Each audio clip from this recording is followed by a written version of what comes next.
Hello, my name is Ahmed Hosni.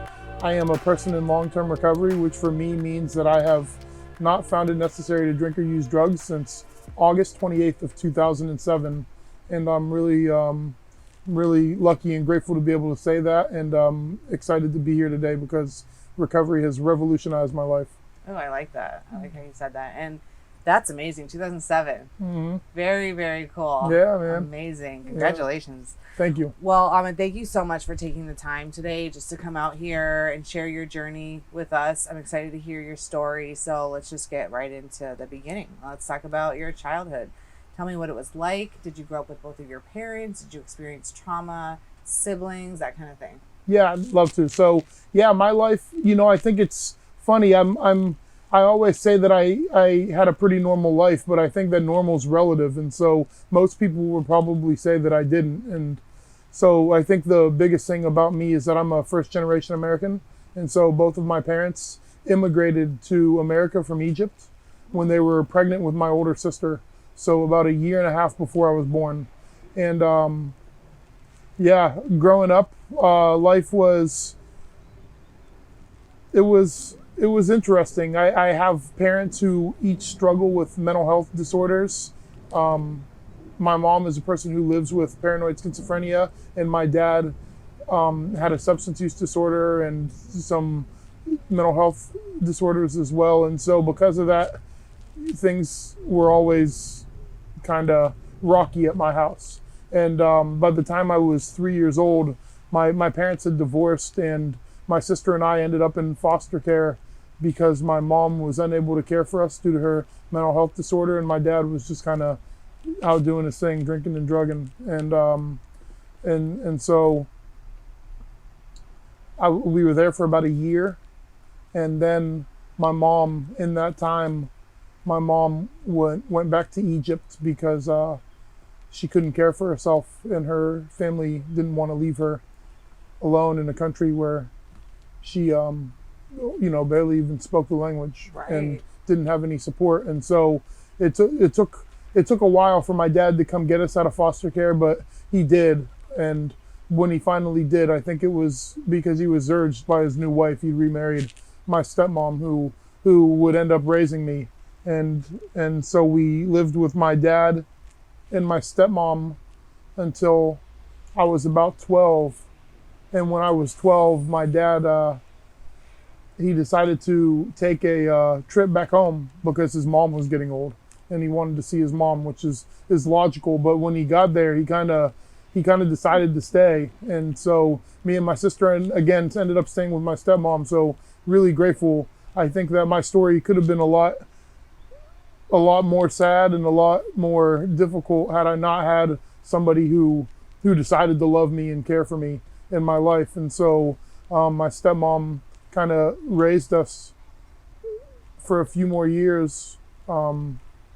Yeah, and for me, I guess when I started drinking and using drugs was shortly after that time, and I kept graduating to the next level of debauchery. Right. And yeah, and it was rough, man. It was so bad that I would eventually not even graduate high school on time. I always make this joke when I'm asked to tell my story. Is I always say I started my own business. It was an import-export business. But the only thing is I was importing and exporting things that were illegal in all 50 states. You know what I mean? And so I was basically, it's not cheap to have a pretty serious daily drug habit. And I was not employable. I tried to get jobs, but I couldn't keep them down, couldn't keep the work. And so basically at some point in high school, I just started, doing anything I could to make money. And I was living with my girlfriend at the time and a roommate. And I remember somebody knocking on my door, and I go to the door, and he's got a hard hat on and he's pretending like he's an electrician.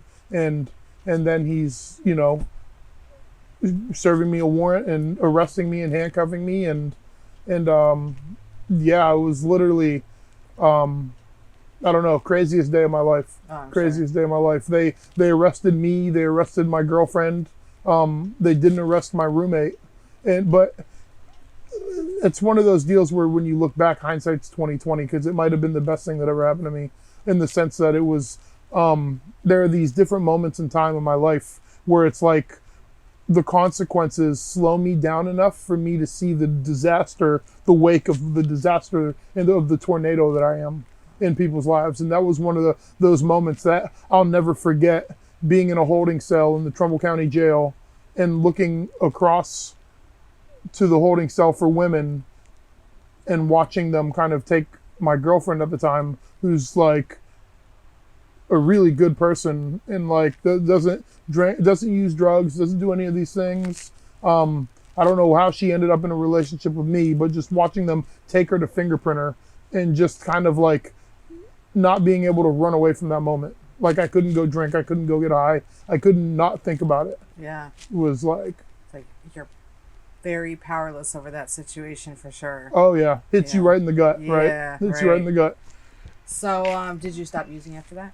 Oh no, of course not. Right? That was, if anything, it sent me down an even worse spiral. I started using even more. But what I did do is stop committing crimes. So I was resigned to the idea that I wasn't going to commit crimes anymore. Like that part of what I was doing became objectionable to me, where I was like, I can't live like this. This isn't who I am. And so that was the point where I started trying to go back to school.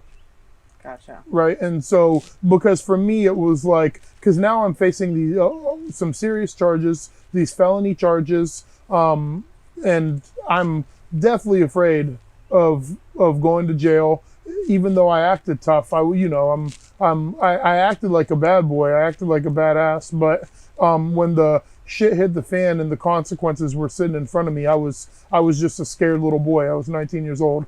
And so I found out that my girlfriend, who had gotten arrested with me at the time, was actually pregnant with my oldest son. Oh, okay. And so like that was definitely, if there was a beginning to an end of my drinking and using, that was it, because it was when I found out that my girlfriend was pregnant with my son, and I was not a great partner, like, and realized that she had made the decision that she was gonna keep the baby. That's when this fear of turning it, like this fear of that one day I'm gonna walk out of my son's life the way my dad walked out of mine, like really, well, that seed got planted and it grew and it overcame any thought that I had. And to the point where that was absolutely my number one motivation for wanting to go back to college. It was my number one motivation for when I got sober to want to be sober. And so I was 3 months sober when he was born. And I tried to be a good dad to him. But like I said, I was probably, for as good a dad as a 20-year-old can be. Yeah. I was a 20-year-old for early in recovery can be, but I wasn't a great partner to her. And so we ended up breaking up. Even in recovery, I was still selfish and self-centered and was definitely not the type of partner that she deserved. And so we ended up breaking up, and she, probably to get away from me, moved across the country to Texas. And at that point, like, my son meant everything to me. It was about 2 years sober. I'd say fast forward to about 2 years sober, I'm just sponsoring dudes and, I'm chairing every meeting I can. I've got too many home groups. I'm overcommitted to the 12 steps. And a big part of the problems in our relationship was that I was so much more focused on loving all these people in the rooms that I didn't have time to love her and to support her. And so I needed to be able to find balance and recognize how recovery was going to play a part in my life, not be every part of my life. Right. And I didn't learn that for some years, but because we break up and she moves to Texas, I moved and followed her.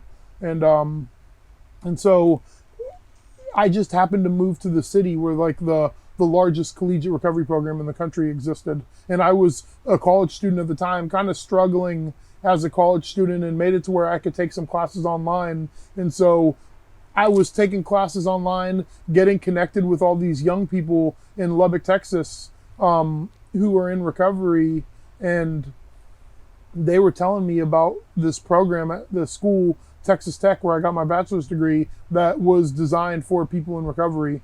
And so I went up there and I checked it out, and I ended up being a student at Texas Tech in the biggest collegiate recovery program in the country. Oh. Yeah, and that absolutely changed my life. Now I'm in this program with 120 other kids in recovery, and we're tailgating football games together, and we're doing, going to clubs and to go dancing and just having fun.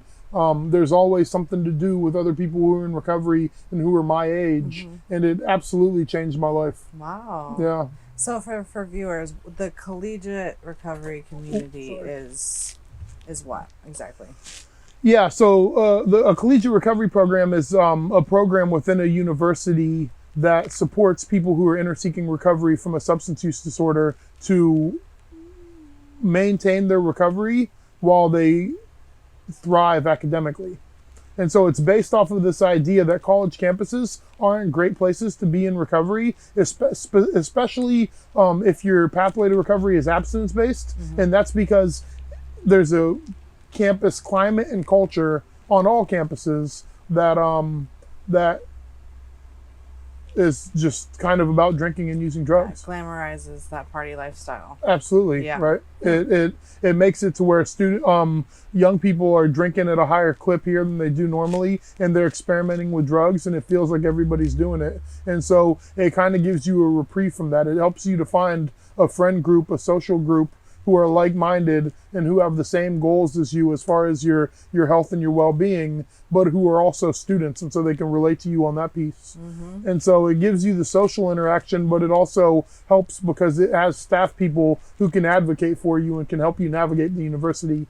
Like, for instance, for me, I have these felonies on my record because of the decisions that I made before I got sober. And so being that I have those felonies, I have to navigate that. Right. Every time I fill out an application for anything, the question comes up.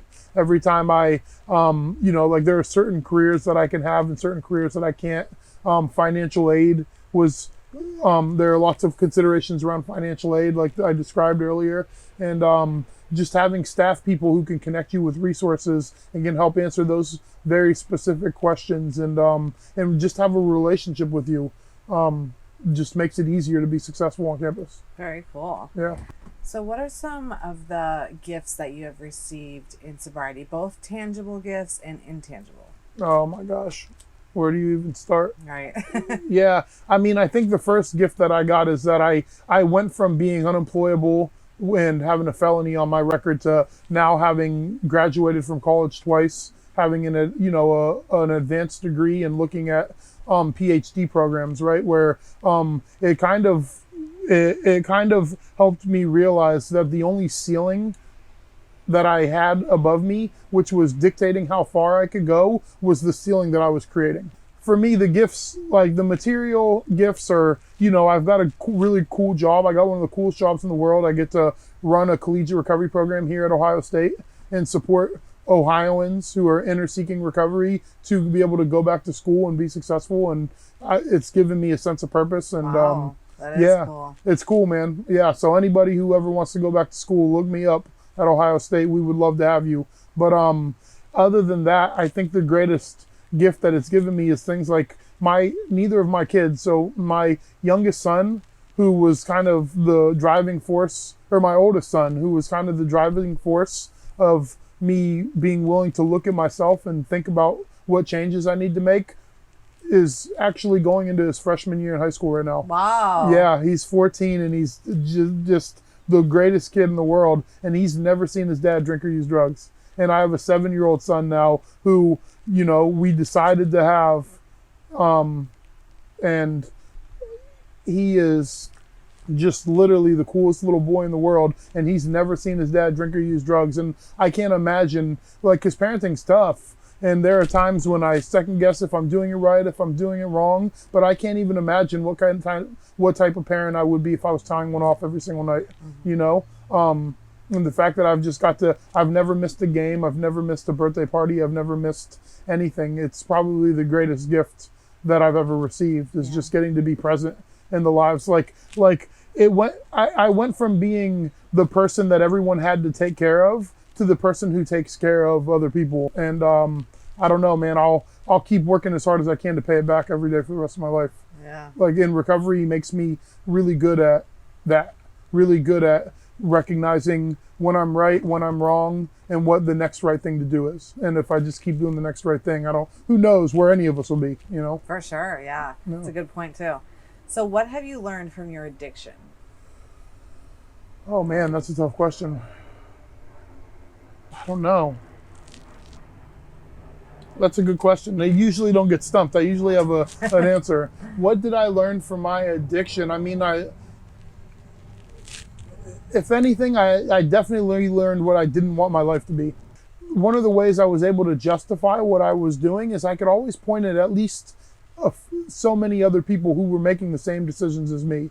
But for some reason, some of them end up in prison, some of them end up in a grave, and I don't know why, but I ended up sitting here with you today. And I don't know, and it's not because I deserve it. I'm not here because I deserve it more than all the people and the friends that I buried. I'm just here by the grace of God, you know? And if anything, addiction just taught me how precious life is. Yeah. Like, you know, it taught me all of the relationships I've had when I was in addiction, all of those folks who are still struggling, all those folks who are dead now, all of those folks who would probably want to change spots with me if they could. That kind of taught me not to take anything for granted anymore. Yeah. You know? Yeah, that's a great answer. Yeah. Perfect. So for those people out there that are struggling, do you have any words of hope or encouragement that you could share? Yeah, absolutely, man. If you are struggling and you just don't know and you just aren't sure, the best advice I ever got, it was just this idea like, what have I got to lose? Right. You know, why not try something different? And so for me, my experience was, I don't agree with everything that I hear in meetings. I didn't agree with everything that my sponsor told me. And luckily I had one who was willing to talk to me when I didn't agree. But I knew well enough that I didn't have the answer to get myself out of that situation. And that there are people in this world, there are people in the state, there are people in your city, there are people in your county that have been where you are and have gotten to the other side. And if you're just willing to ask for help and then listen and take some advice, what have you got to lose? I know one thing for sure. If you continue heading down the path you're on now, we're pretty sure where you're going to end up. If you give recovery a chance, there's no telling what might happen. For sure. Yeah, absolutely. I'll just shameless plug it again, man. If you ever think that going to school or you're not sure what to do with your life, call one of us here at Ohio State. We're not the only collegiate recovery program in Ohio.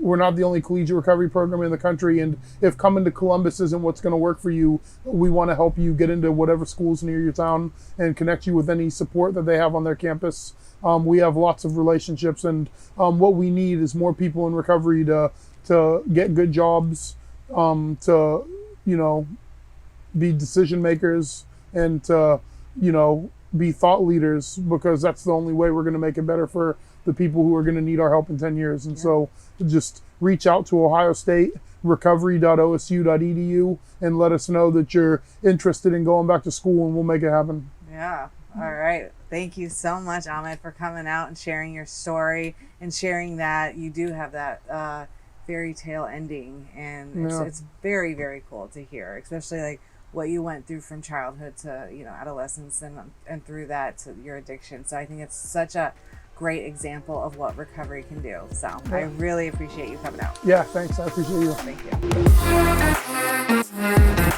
you.